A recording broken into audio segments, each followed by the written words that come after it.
peeps, Eric here. Before we get into the good stuff, kind of want to, well, actually this is kind of good stuff too. Why am I yelling?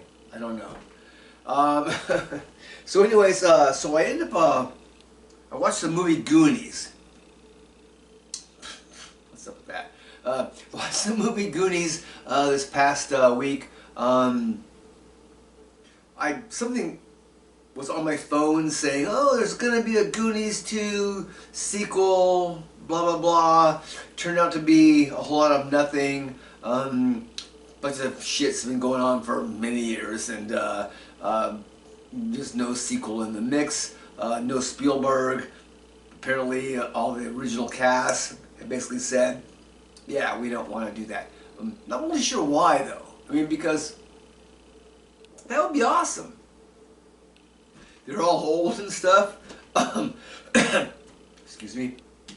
That movie came out around the same time as like the Ghostbusters and Gremlins and stuff like that. So that's where in my brain it is. But yeah, anyways, haven't seen it for like a long time. Total Spielberg movie type of thing. Cheesy. You kind of watch it. There's some, I don't know, awkward moments, inappropriate. I mean, you got the teenage kids and the guys all talking about he's gonna look down her top of her blouse or whatever.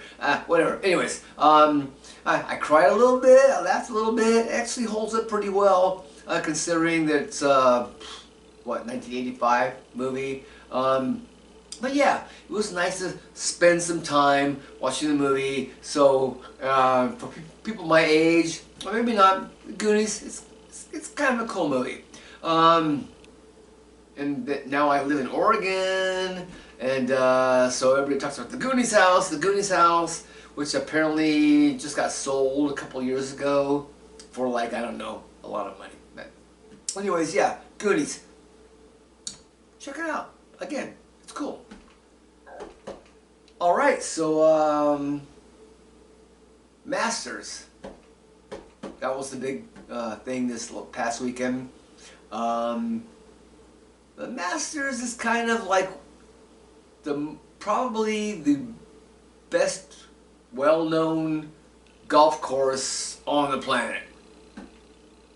I mean, because all the other majors have their golf tournaments at other places. There's never like one same place they play, but the Masters is always played in Augusta.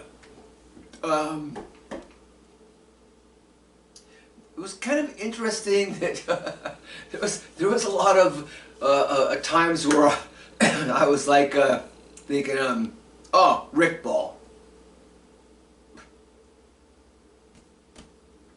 You know, because I could have made those bad shots. Because there was a lot of missed putts, there was a lot of missed shots. One of the most funny things I saw was the part where there was particularly one hole where it seemed like golfers were hitting it into the bushes, and the bushes would kick it back out onto, you know, within green range or whatever. But it was like funny. It's like, so I started thinking, wow, if I'm a golfer, why don't I just, like, you know, hit the ball into the bushes, because the bushes will kick it back out to where I want it to be. So it was pretty funny. But yeah, a lot of missed putts, a lot of missed drives, a lot of, yeah, bad iron play. That was probably the most interesting part of the Masters this year that I saw.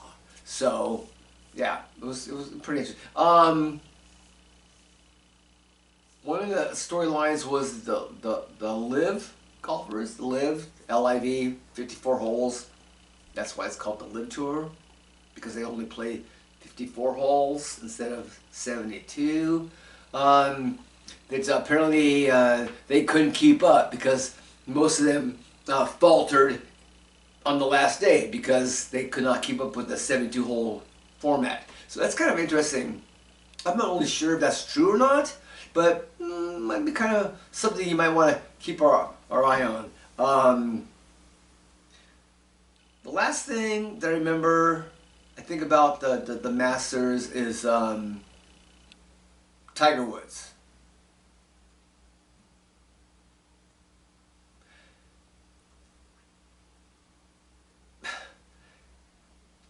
The Tiger Woods Jack Nicklaus conversation will be going on forever because obviously Jack won one more majors and Tiger came up what, like 2 short, but Tiger Woods changed the game. Anytime you get somebody who changes the game and becomes an icon, yeah, right, he's a black, well, half black guy. A lot of people believed that they could not be golfers because they thought it was a part of an elite, I don't know, group of people. But yeah, he's done. He's done. He's 48, so he will be able to go on to play in the senior tour, which will probably kick ass. But yeah, as far as PGA stuff, regular tour, that was the biggest takeaway from this match. Other than Scotty Scheffler is freaking awesome. Was that weird? The Scheffler or Shuffle, what do they call it? It's like, oh my God. You know, what was that other Jim Furyk. Jim Furyk had that weird swing that he would, you know, do, but he won some also. He won a few majors also. But anyways, but yeah, the Masters was interesting, only because there was a lot of guys playing as bad as I play. On certain holes. Now, sure, I'm never gonna freaking break 100 on in Augusta. But I'm just saying, there were some shots there, and they're getting paid to do this, and they're professional golf players. So, hello. All right, so the UFL has been going on for a few weeks now. I keep missing it because there seems to be something better on. Well, at the same time, March Madness. Why would you schedule your initial games on the same weekend that March Madness is happening? I don't know why. Whatever. But what it comes down to is, after 3 weeks, is anybody watching? I mean, I kind of tried to get it a little bit during the Masters thing going on there, but I don't know. I mean, to me, it's kind of like the NBA G League, except the G League has backing from the NBA and the teams that they are representing. Also the uniforms are kind of like, some of those uniform colors are, there's one team, I can't remember who they are, but they have like red and gold, but they're not cool red and gold. They're not like 49er red and gold, they're more like kind of like the red's kind of like a meh, and the gold's kind of like, is that really gold or is that kind of like, I don't know. So yeah, bad uniforms, and what's the most popular? No, not the best known player is a kicker. The best known player in the UFL is a kicker. What does that say? Yeah, I mean, I guess they're kind of like the minor leagues. I know there has been talk about them being a kind of like a, what's that called? A funnel? Wrong word. Anyways, where it's like, oh yeah, we're gonna like these UFL players will become that this is their like minor league chance to get to the NFL, but yeah, I don't know. When your best player, the most known player of the league is a kicker, what does that have to say to you? But I try to watch.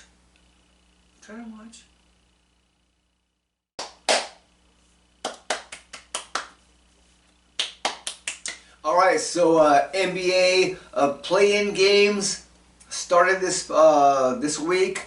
Man,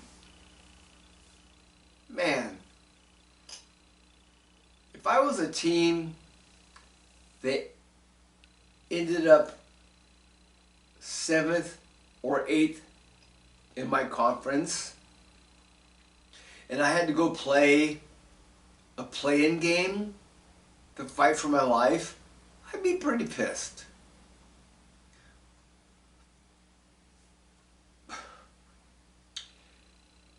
For like the past, what, 40 years? Something like that? The 7th and 8th teams were playoff teams. You got to go, and you know, I mean, I remember when my Warriors played, I think it was a 2000, and I don't remember. But anyways, they were the 8th seed, and they went and played Dallas, who was the 1st seed, and they ended up winning. I mean, that's awesome. But now, all of a sudden, it's like, no, if you're the 7th and 8th seed, and the 9th and the 10th, you have to play in this thing. I would be really pissed. I mean, even though my team this year was number 10, and sure, they got their asses kicked, you know, whatever. I'm still, like, bittersweet about it, because, like, if you come in 7th and 8th in your conference, you should be able to not have to worry about some people behind you. It's kind of messed up. Like I said, I realize that there's a lot about money and, you know, generating more because, oh, well, we were out of it, but now we're kind of in it. It's like, just doesn't seem right. That's all I'm saying. Oh, one more thing. Once again, y'all know that I'm a big graphics person. I hate when they... Please do not put a banner over statistics. I want to see how many timeouts they have. I want to see how many bonus, if the team is in the bonus. I want to see that kind of stuff. Do not put a banner below it saying, well, if this team, put it above. Put it above. Okay? We have plenty of room. All right? We have technology. Quit doing that stupid shit. All right, so the women's, the WNBA draft happened this past week, and I don't care.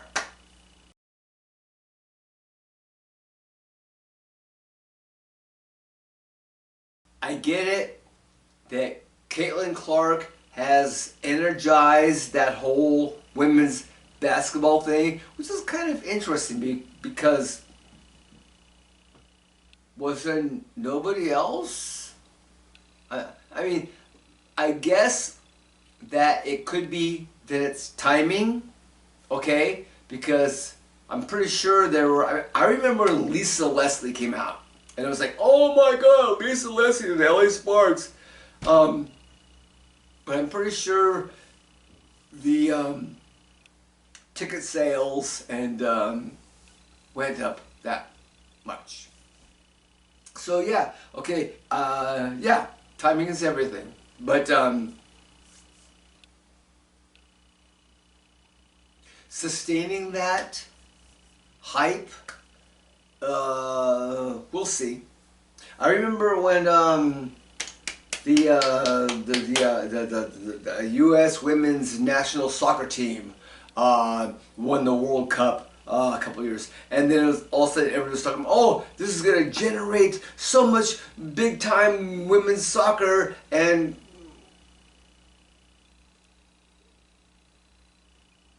where are we at now? The one thing that the WNBA has going for it is that it has the support of the NBA. We'll see. Can it sustain it? Can she sustain it? Yeah. Well. I'm not gonna watch. I'm not gonna watch. So.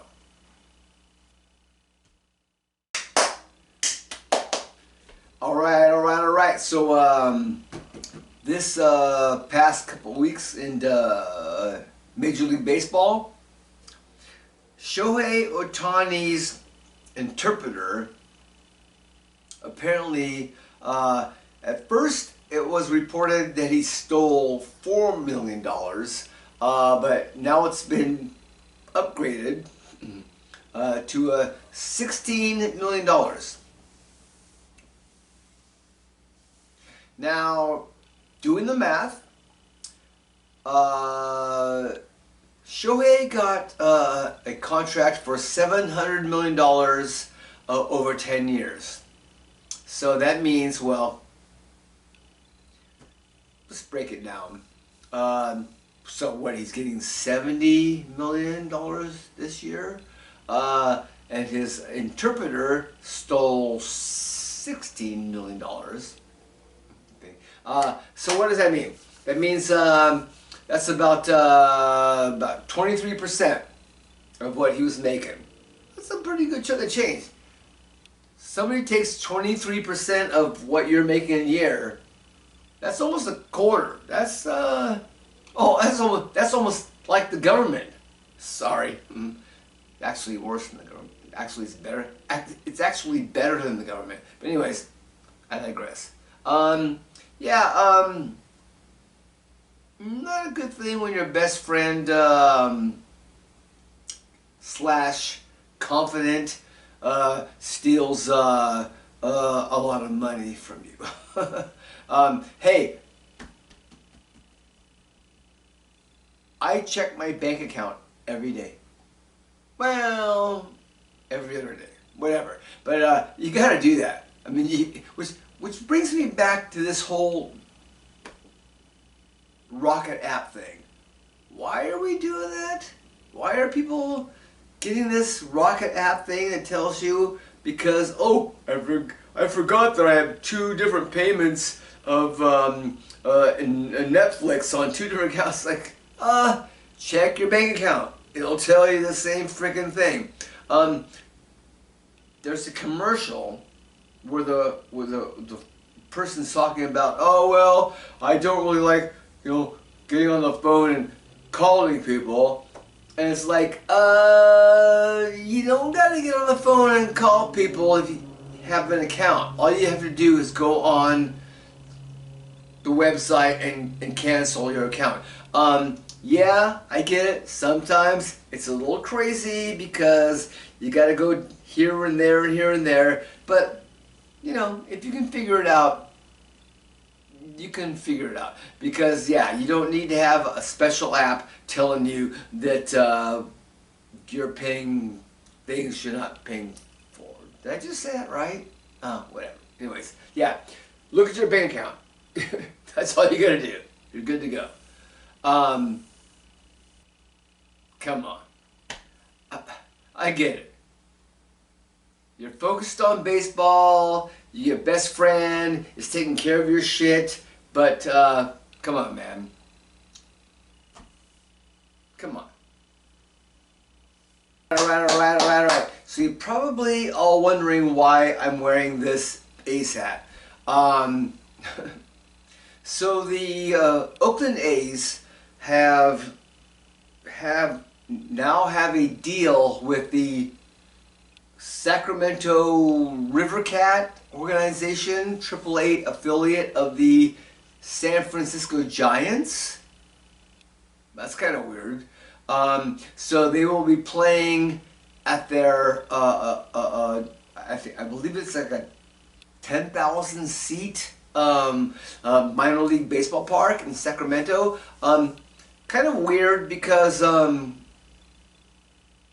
Giants are the ones who blocked their possible move to the South Bay because apparently the Giants own the rights to that whole area.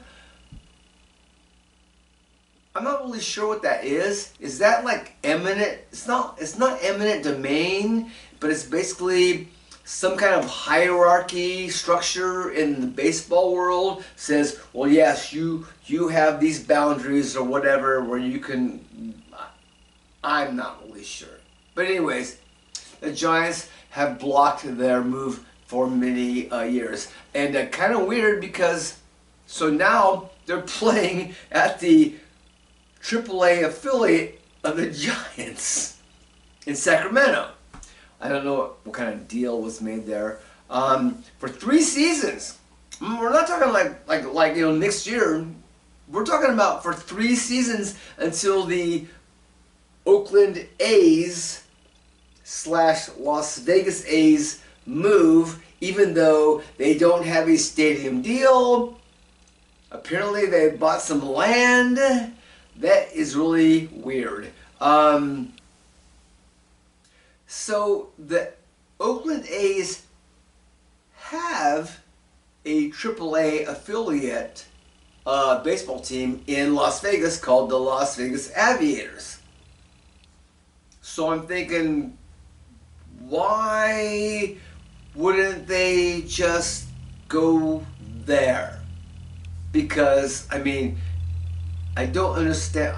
I'm not all up on logistics of that kind of thing, the money involved to do blah, blah, blah, blah. But it seems to me that if you have somebody in a home someplace who's associated with you, why wouldn't you go there? And here's the weird thing. I've heard that both of the teams will still be in Las Vegas. So that means you're going to have a professional baseball team in Las Vegas and also their AAA affiliate team in Las Vegas. Now, I have not done the research on that, but I'm pretty sure that that doesn't happen a lot, if at all. So that will be very interesting to find out how that works out as well. But anyways, yeah, so A's to Las Vegas. So speaking of Major League Baseball, the other day on Twitter there was a post from somebody. There's a guy in the stands. He has his ears covered. He has his back to the field as the Black National Anthem is being played. What a dick, right? What a jerk. Who is that guy to...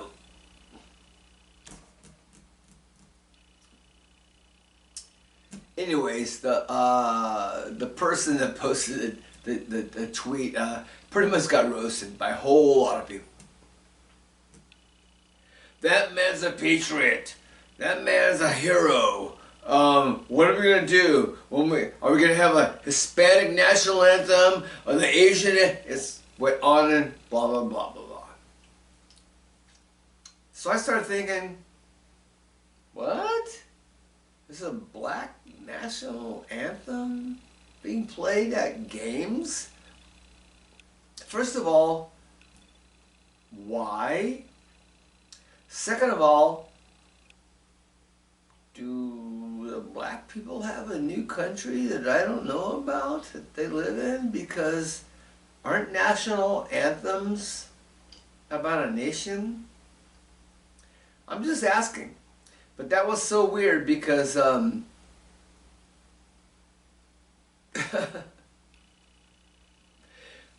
why Why do we play the Canadian national anthem at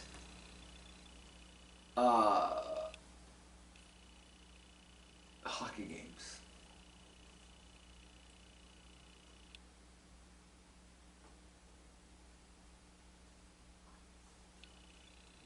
Can please somebody explain that to me? Because, well, I'm only speculating on this, but is it because some of the players are Canadians? I'm just asking. Because that would be stupid. Because we also have Russians, Czechoslovakian, Czech, Finnish, Swedish, German players also. So why do we play the Canadian national anthem at games? Because it originated in Canada. But also, well then, why don't we play God Save the Queen during soccer matches? I'm not really sure about all that. And why do we play national anthems at all? You know, it wasn't a real thing until World War II, where we started, various places started playing the national anthem. But it wasn't really a whole thing where everybody does it until probably the early 70s. It's always been kind of like a wartime national thing, but now it's become this thing that we expect. What if we just got rid of it? What if we just said, you know what? No more national anthems at anything. Why are we doing this? It's not a government sanctioned event.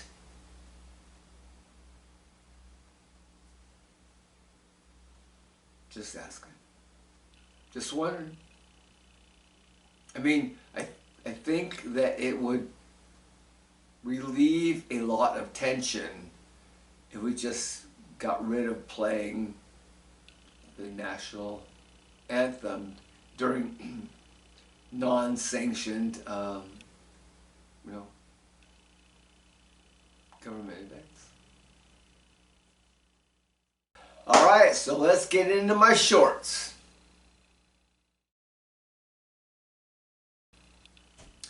So Kentucky introduced their new head coach, Mark Pope, who was a member of the 1996 national championship team from Kentucky. I was actually at the regionals when they beat Utah to go on to the Final Four.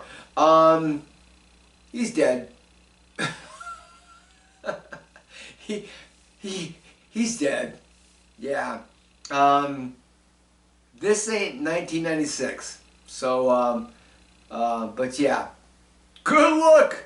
Good luck, Mr. Pope. Mark Pope. Yeah, whatever. Alright. I'm gonna say this till the day I die. C.J. Stroud did not have the best rookie season ever. Sorry. Did he lead his team to the conference championship game? No. So what are we talking about? Are we talking about, well, he had good numbers, he had percentages wise and everything? You know, are we talking about some guy that came in, oh, I don't know, like how many games into the season and led his team, third string quarterback, led his team to the playoffs, led his team, and if he had his arm screwed up, they probably would have been in the Super Bowl? No. So quit telling me that C.J. Stroud has the best rookie season ever. No, he didn't. Brock Purdy, Mr. Irrelevant, has the best season ever. So shut the F up. WWE is not a sport.